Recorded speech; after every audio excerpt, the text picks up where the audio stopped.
ہم شرمندہ نہیں ہیں، انسانوں کو کپڑوں پہ نہیں تولا جاتا۔ آج کا میرا دیس کا مالدار اتنا فقیر ہو گیا ہے، اتنا چھوٹا ہو گیا ہے کہ وہ اپنا تعارف کروانے کے لیے 50 لاکھ کی گھڑی لیتا ہے، 6 لاکھ کا جوتا لیتا ہے۔ آج کی بیگم اتنی چھوٹی ہو گئی ہے کہ اپنے قد کو بڑا کرنے کے لیے وہ 10 لاکھ کا ہینڈ بیگ لیتی ہے کہ دیکھو میرا بیگ 10 لاکھ کا ہے۔ ارے میری بہن، تو 10 ٹکے کی بھی نہیں رہی اگر تو نے بیگ سے اپنے آپ کو بڑا بنایا۔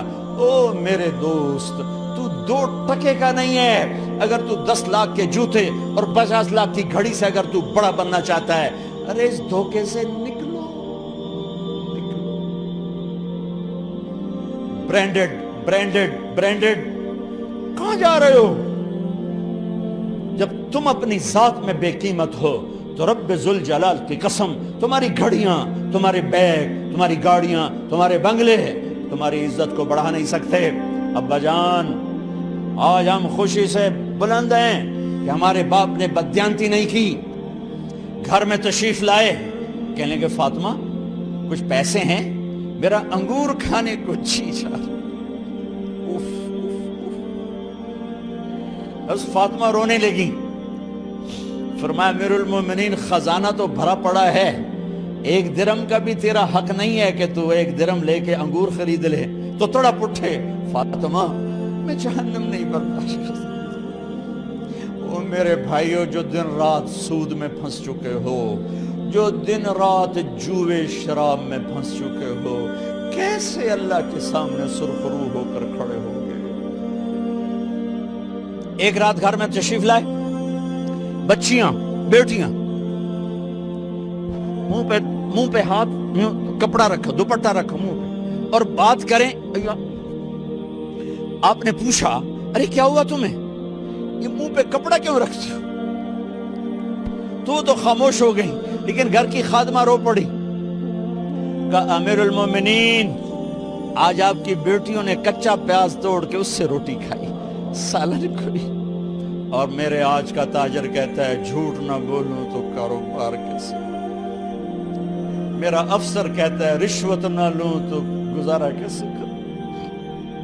تو عمر بن عبدالعزیز پھس پہ ہچکیوں کے ساتھ روئے کہ میری بچیوں، میں تمہیں بڑے اچھے کھانے کھلا سکتا ہوں پر میں جہنم کی آگ برداشت نہیں کر سکتا۔ بھائیو، اس بندے نے اپنے آپ کو ذبح کر دی، اللہ کو راضی کرنے کے لیے ذبح کر دی، اپنے ذات کو، اپنے جذبات کو، اپنے احساسات کو۔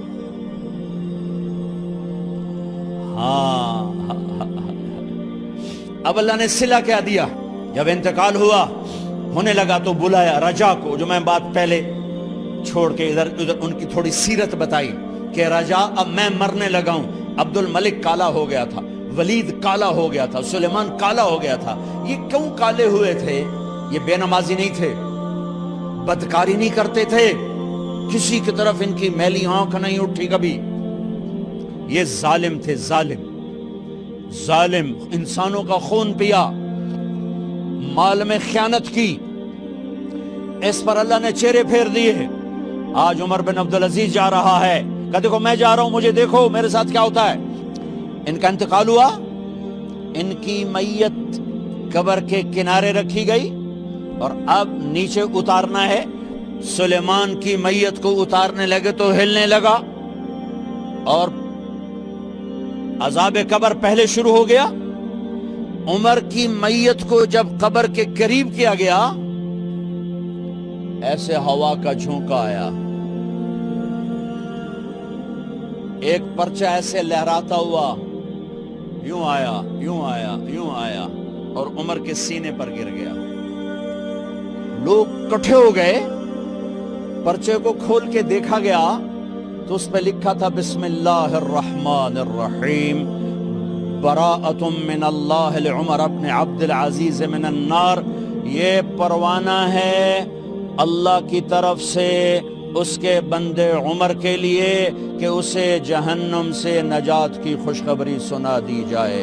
آہا، مرنا ہو تو یوں مرو، اللہ ایسی موت دے دے. کہتے ہیں پھر میں نے ان کو قبر میں اتارا. جب قبر میں اتارا تو کیا دیکھا؟ میں نے کفن کی گرہ کھولی تو چہرہ قبلے کی طرف، اور یوں لگا جیسے 14ویں رات کا چاند قبر میں اتر آیا ہو. اور آخری بات کرتا ہوں، میرے بھائیوں بہنوں، اپنے اللہ سے صلح کر